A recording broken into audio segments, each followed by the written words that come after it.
once again. I'm going to read Do You Remember Anything again?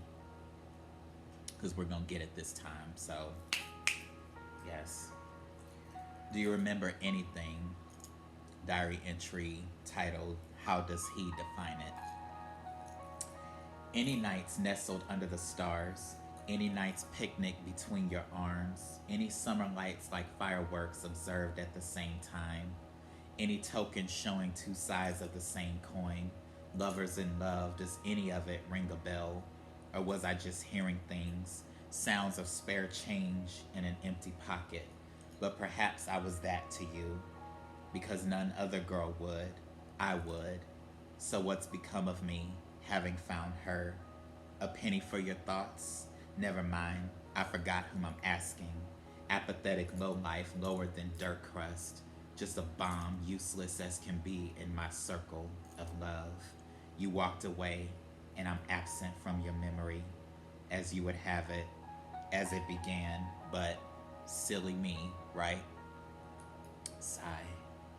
Do you remember anything? So in this poem, like I said, it's a very complex piece, you know. It's a question asking, so even though your intentions might not have been the best from the get-go, were you able to at least savor any good times we had together? Is anything memorable, you know, about the time we had together? Is any part of the relationship that we did have, you know, is any of it worth remembering? Is anything I did, you know, I showcased, worth remembering? Is basically what that question asks. Do you remember anything? You know, are you that narcissistic where you had every need that I could possibly supply you met,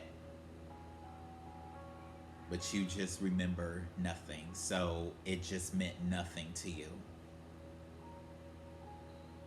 It's a question. But again, Bridgett, asking him from the get-go, how do you define love? How does he view relationships? Where is he at here and here? Again, questions that should have been posed at the very beginning, you know, as it began, but silly me, right? Maybe I am at fault for this, but does it have to be all my fault? Do I have to take all of the blame for this disaster that's become of us? Am I totally at fault here? Well, Bridgett, I would say you're not completely at fault, but you do need to take some responsibility for this, in that you did not solidify your understanding of where he was.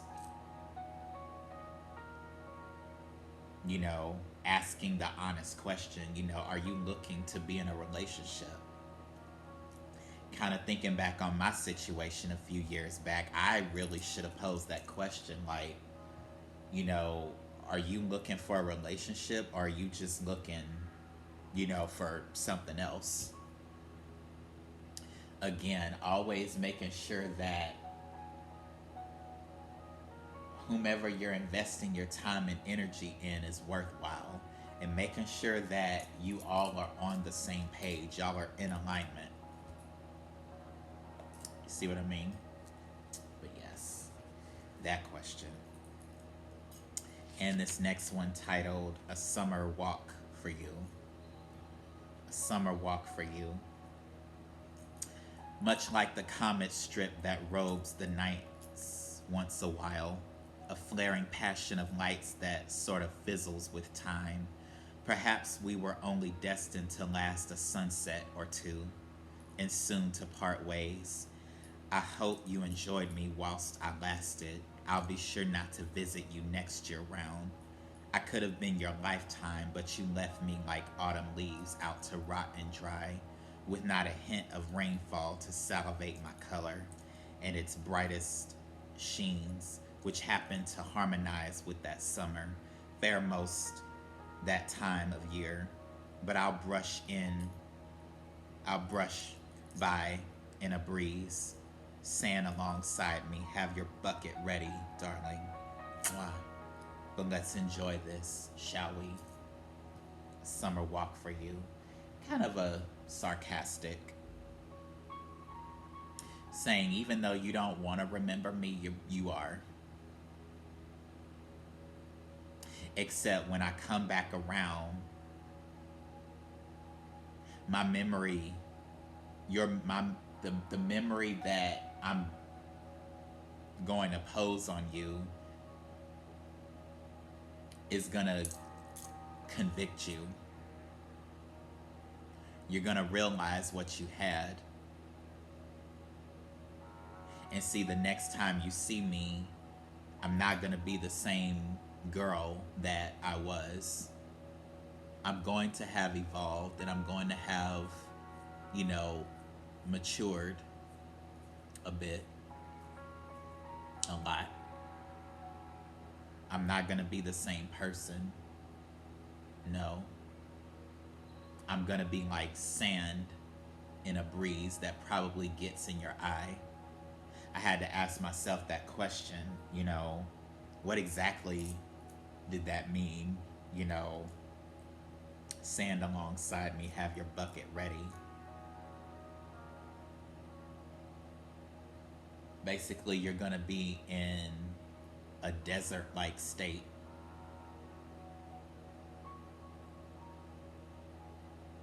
You're gonna remember what you had, and basically I'm gonna be but a breeze of sand in passing. You're not gonna remember me like those luscious leaves in summer. I'm certainly not gonna be what you left out to rot and dry. No. I'm gonna be a much better person, but see, the way you'll remember me in a way that's gonna convict you, to make you realize what you had before you just let it vanish and go. But a summer walk for you. Perhaps this was like a summer fling, a summer love that just sort of fizzles out. It's almost like a once in a while comet that passes by, and I'm coming to that realization that you never truly loved me.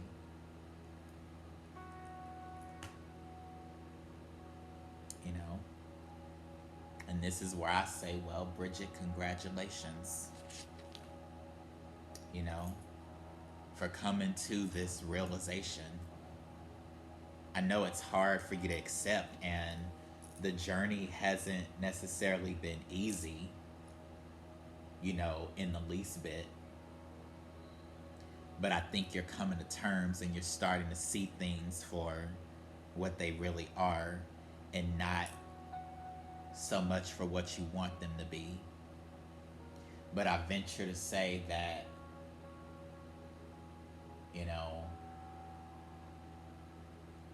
you still have a ways to go, but I think you're coming around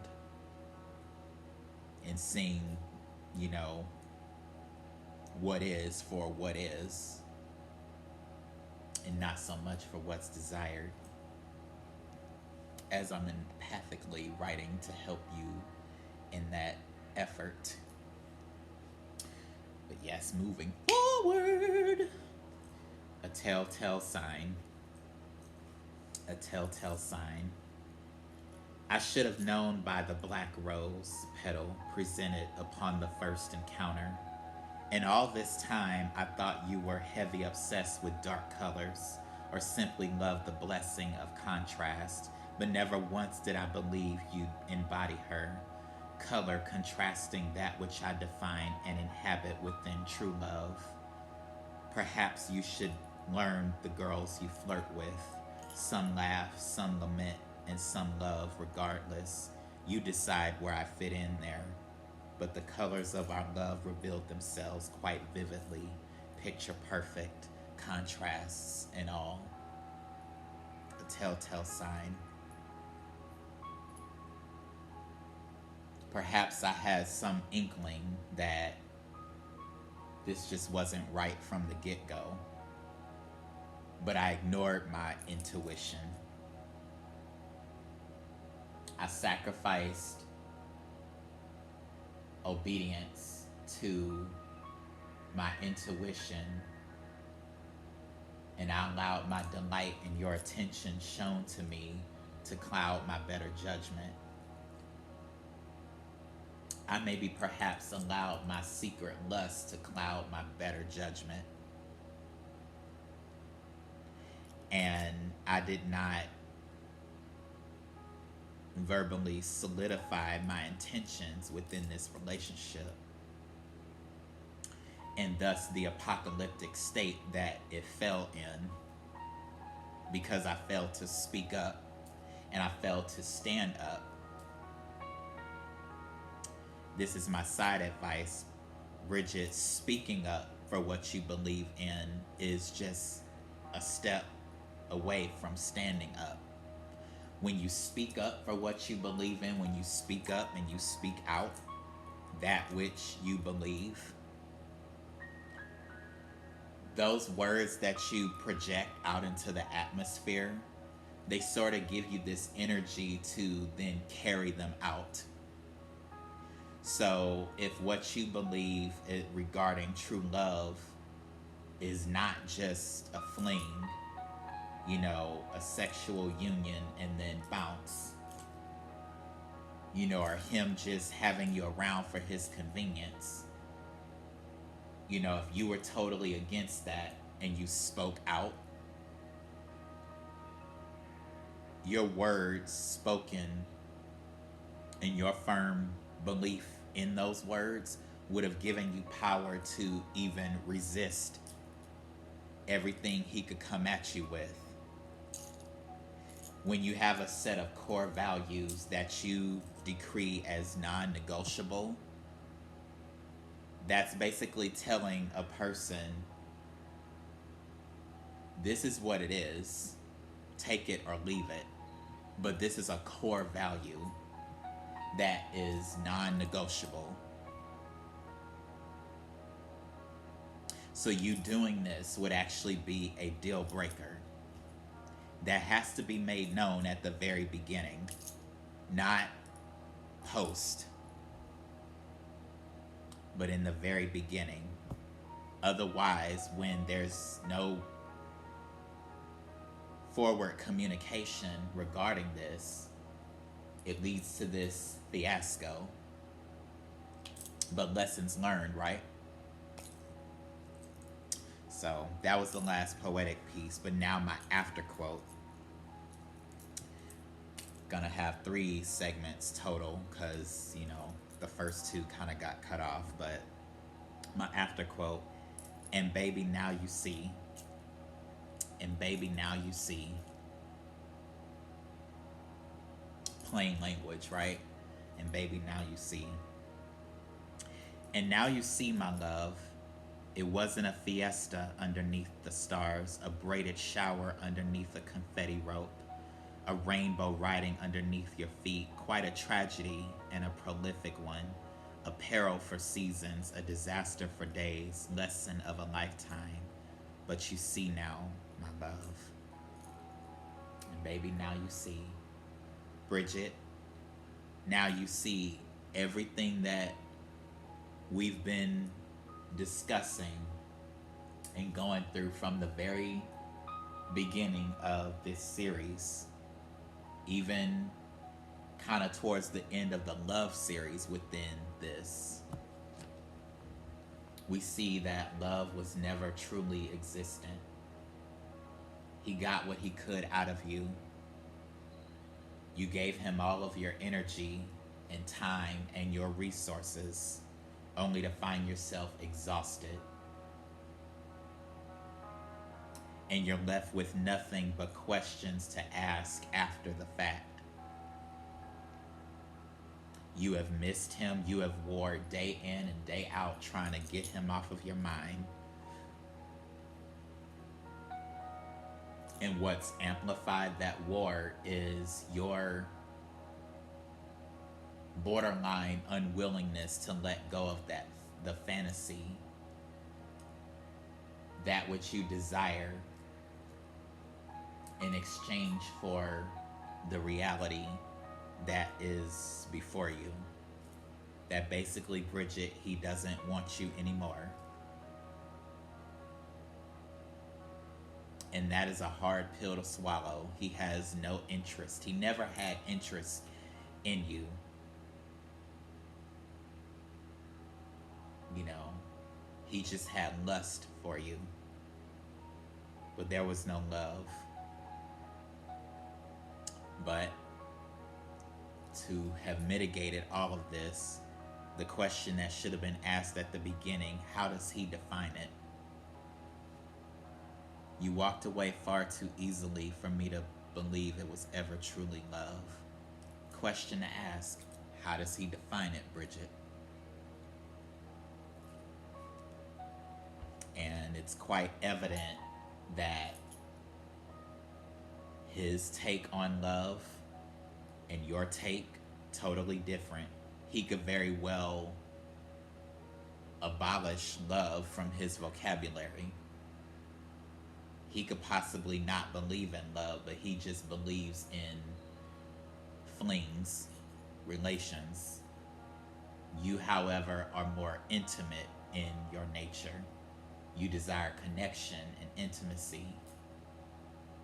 But now you see that you guys were never in alignment. And when you're misaligned, you're messy. But you had to let it play out like this in order for, you know, the point that life was trying to make to be proven. Destiny had to prove her point through disaster. That's the worst way to learn a lesson, especially in romantic matters. But it happens like that sometimes. But good segment. I think, you know, very thought-provoking. I believe, you know, coming to a realization, you know, coming to accept the reality of things and kind of dispelling the fantasy and wishes. And we are almost done with her Scar series. You know, just a few more poems and pages to go. And, you know, we'll see what happens next. But I love the journey. You know, it's a beautiful journey. It has been quite the road. But again, like I said, I'm with her on this, you know. And it's a journey for me personally too, uncovering a lot of things. But yes, take care, be blessed, and y'all have a wonderful night. I enjoyed this thoroughly. Be blessed, y'all.